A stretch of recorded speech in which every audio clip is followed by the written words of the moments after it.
வணக்கம் நண்பா. இந்த பதிவில் நாம் நமது வாழ்க்கைக்கு மகிழ்ச்சியையும் நிம்மதியும் தரக்கூடிய புத்தர் கூறும் ஆழமான கருத்துக்கள் சிலவற்றை பார்க்கலாம் வாங்க. கருமியையும் பொய் பேசுபவரையும் வெற்றி கொள்ள நினைத்தால் அவர்களைப் போல் நாமும் நடந்து கொள்ளக்கூடாது. ஒரு கருமியை ஈகையினாலும் பொய் பேசுபவரை உண்மையினாலும் வெற்றி பெற முயலுங்கள். பிறர் உங்களிடம் பொய் பேசுகிறார் என்றால் நீங்களும் அவர்களைப் போல் பொய் பேச நினைத்தால் உன் குணமும் தான் மாறிப்போகும். எத்தகைய சந்தர்ப்பத்திலும் பொய் பேசக்கூடாது. பொய் வெகு நாட்களுக்கு நிலைத்து நிற்காது. உண்மை வெளிப்பட்டே தீரும். உண்மையை பேசி வாழும் வாழ்வே சிறந்த வாழ்க்கை. செயலை சிறப்பாக செய்ய வேண்டும் என்றால் எந்த ஒரு கவலையும் இன்றி அந்த செயலை நீங்கள் செய்ய வேண்டும். அந்த செயல் வெற்றியை தருமா இல்லை தோல்வியை தான் தருமா என்று மனதில் சந்தேகம் துளிக்கூட இருக்கக்கூடாது. வெற்றியோ தோல்வியோ என் வேலையை நான் சிறப்பாக செய்கிறேன் என்ற மனநிறைவுடன் ஒரு வேலையை செய்தால்தான் அந்த செயல் சிறப்பாக இருக்கும். மேலும் அந்த செயலில்தான் வெற்றியும் கிடைக்கும்.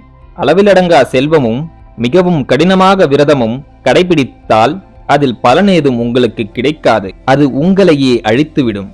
எதுவும் அளவாக இருக்கும் வரைதான் அது உங்களுக்கு நன்மை தரும். அளவுக்கு அதிகமானால் அமிர்தமும் நஞ்சு என்று கூறுவார்கள். அளவாக செல்வம் இருந்தால் அது போதும் என்ற மனப்பான்மையோடு நீங்கள் வாழ முடியும்.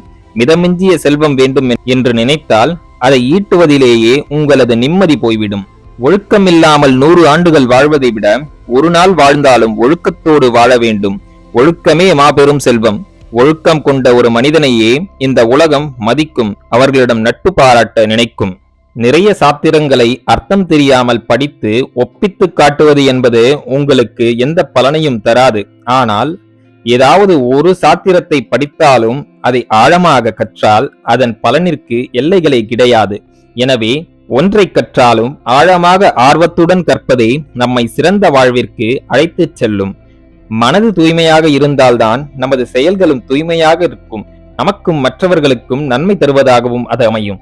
மனதில் தூய்மை இல்லை என்றால் வாழ்க்கையிலும் மகிழ்ச்சியும் நிம்மதியும் இருக்காது. மனதை நல்ல எண்ணங்கள் கொண்டு தூய்மைப்படுத்தினால் உங்கள் வாழ்க்கையில் மகிழ்ச்சியும் நிம்மதியும் தானாக வந்து சேரும். அதை நீங்கள் வெளியில் தேட தேவையில்லை.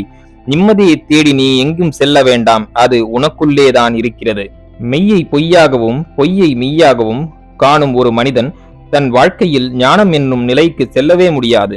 மெய்யை மெய் என கருதி அதை பின்பற்றவும் பொய்யை பொய் என கருதி அதிலிருந்து விலகி இருக்கவும் தெரிந்த மனிதனே சிறந்த மனிதன். அவன் வாழும் வாழ்க்கையே உண்மையான வாழ்க்கை. அதுவே அர்த்தமுள்ளது. அவனுக்கு நிம்மதியை தருகிறது. பாவச் செயலில் என்றுமே ஈடுபடக்கூடாது. எந்த ஒரு செயலும் அதற்கென விளைவுகளை கொண்டது. நீ பாவம் செய்தால் அதன் விளைவு துன்பம்தான்.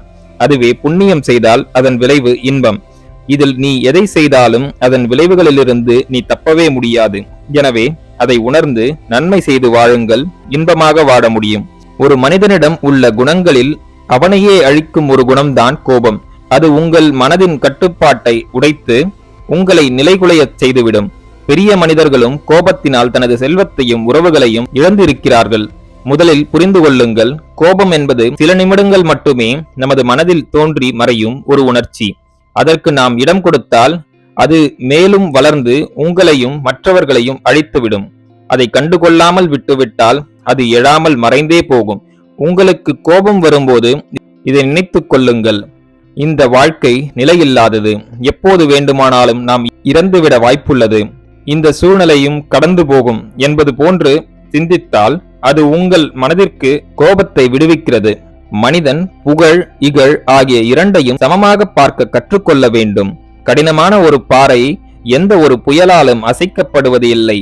அதேபோல் ஒரு அறிஞனை புகழ் இகழ் ஆகிய இரண்டுமே பாதிப்பதில்லை. புகழ் வந்தால் கர்வம் கொள்ளக்கூடாது. இகழ் வந்தால் தாழ்வு மனப்பான்மையில் போகக்கூடாது. இரண்டுமே இல்லாத நடுநிலையில் வாழ்ந்தால்தான் உங்கள் வாழ்க்கை சிறப்பாகவும் மகிழ்ச்சியாகவும் நிம்மதியாகவும் இருக்கும். நண்பர்களே, மேற்கூறிய விஷயங்கள் உங்கள் வாழ்க்கைக்கு உபயோகமாக இருந்திருக்கும் என்று நான் நம்புகிறேன். இந்த வீடியோ உங்களுக்கு பிடித்திருந்தால் லைக் பண்ணுங்க. உங்க ஃப்ரெண்ட்ஸ் அண்ட் ஃபேமிலிக்கு ஷேர் பண்ணுங்க. நம்ம சேனலை இன்னும் நீங்க சப்ஸ்கிரைப் பண்ணலனா சப்ஸ்கிரைப் பண்ணி பக்கத்துல இருக்க பெல் ஐகானை பிரஸ் பண்ணிக்கோங்க. நம்ம அடுத்த வீடியோல சந்திக்கலாம். நன்றி, வணக்கம், வாழ்க வளமுடன்.